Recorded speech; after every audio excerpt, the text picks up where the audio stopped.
Maluma to Iraq now, and the terrorists on the march. We are told the Islamic militants have now captured 2 more towns as the fighting comes closer to the Iraqi capital. And a senior Shiite cleric urging people to take up arms and defend their country. Meanwhile, the government forces, were told, gathering outside of Baghdad, hoping to try and protect the capital from an onslaught by Sunni terrorists threatening to overthrow the Shiite government. Can they be stopped? And how did the situation deteriorate so quickly?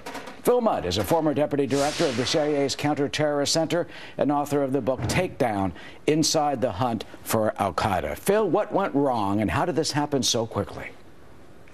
I think what went wrong is you have a government that's supposed to represent the Iraqi people. In fact, the government led by Nouri al-Maliki represents the Shia population, and you have Sunnis, obviously a significant portion of the population in places like Anbar province, where you're seeing a lot of this violence, say, look, we're not represented by this government. Maliki's been in power forever. We're going to take over. Well, didn't the U.S. see this coming? The president yesterday said that they've been very concerned about this for months. Sure, I think you could see this coming, but when you sit in the Situation Room at the White House and you get out of the Beltway and go into that decision-making process, you realize that your decisions are really constrained. You want to use air power in an urban environment where a lot of civilian lives are risked? That's difficult. You want to put drones in, you better have a very good intelligence picture. So you can debate what to do in this environment when you see it coming in advance, but the reality is the options you have are pretty limited. They're talking about potential airstrikes. They're talking about the drones. Do you think that'll work? I don't think it will. But remember, I think we ought to keep our shorts on here for a minute before we get too breathless. There are characteristics of insurgent groups that take over territory. They not only have to take it over, they've got to govern it. They've got to govern it with a population that's suspicious, with some tribal commanders who don't respect them. Now you have the Shia in the south rising up saying they're going to fight. The government's getting a little bit of backbone. So before we get too excited about this, recognize that the extremists have a long way to go before they succeed here. Do you think they can take Baghdad? I don't think they can take Baghdad. I think they can cause a lot of trouble in the provinces where they've been active, partly because, remember, they have a loose back door here. That's the back door into Syria.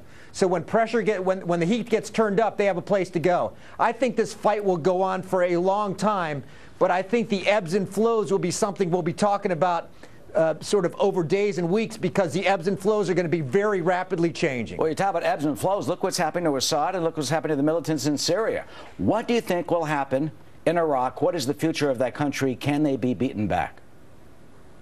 I think over time, the government's going to have to show that it represents the will not only of Shia but of Sunnis. If they don't show that, whether it's ISIS, that is the extremists now, or some other extremist or tribal group in the Sunni areas, the government's going to lose governance over these Sunni areas for a long period of time. This is not just about fighting a militancy. This is long-term, showing the people, when you've already lost their respect, showing them that you represent the Iraqi people. This ain't about just a fight against a few people in Mosul or someplace else in Iraq. It's about governance, and so far this government's showing they can't do it. So you're talking about a split partition country, and perhaps even worse, a whole Islamic swath that stretches from Syria right down through major parts of Iraq that potentially could threaten us. For some period of time, I don't think they're a threat to us, yes, but for some period of time, the American perspective on these things tends to be very short, days and weeks. The Islamist perspective tends to be years or decades. The real question here over time isn't whether there's a fight in Mosul.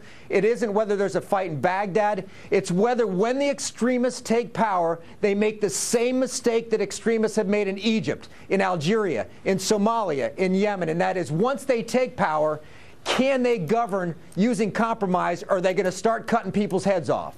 If they do what they've done in the past elsewhere, they cannot control the will of the people, and they won't be able to control territory forever. Look, this happened so fast and so quickly, and certainly the President of the United States will be speaking out about it at some point rather shortly. Finally, what do you want to hear from President Obama, and what do you think you should do? I think the problem with the president is he's going to have to suggest that he has power that he doesn't really have. There's not much we can do here. We broke to China, we left, Now Maliki has made his bed. He's got to figure out what to do about it, and without foreign support, because, as I said, urban fighting. What are you going to do? You're going to start shooting up streets from the air in Mosul and killing civilians. You're going to be seen as backing a government that doesn't respect the will of all the Iraqi people. You're going to put in drones when we don't have a very good intelligence picture. The president's not going to want to say what the truth is, which is all the lives lost in Iraq. We have very few options here.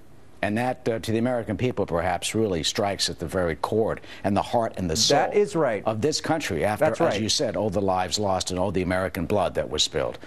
Phil Mudd from Memphis this morning, we thank you so much for your perspective, and we will stay on this story today. Thank you.